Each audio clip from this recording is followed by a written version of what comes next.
You might have seen De Morgan's law, and it's one of the more basic or elementary laws in propositional logic. And it's basically the law or theory of how negations distribute over a conjunction, which is an and, or a disjunction, which is an or. So if let's say I have not P and Q, that is obviously congruent to not P or not Q. So in the same sense, if I have the negation on the outside of the brackets of P or Q, that would be not P and not Q.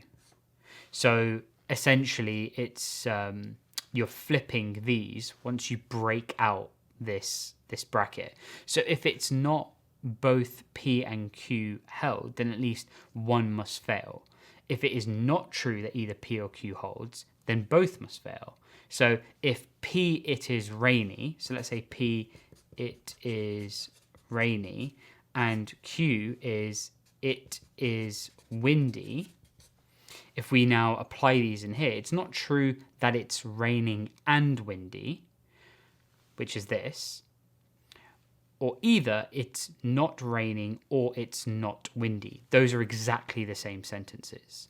So a pretty neat trick when you're cleaning up stuff in propositional logic, and something that you're going to have to become very, very familiar with.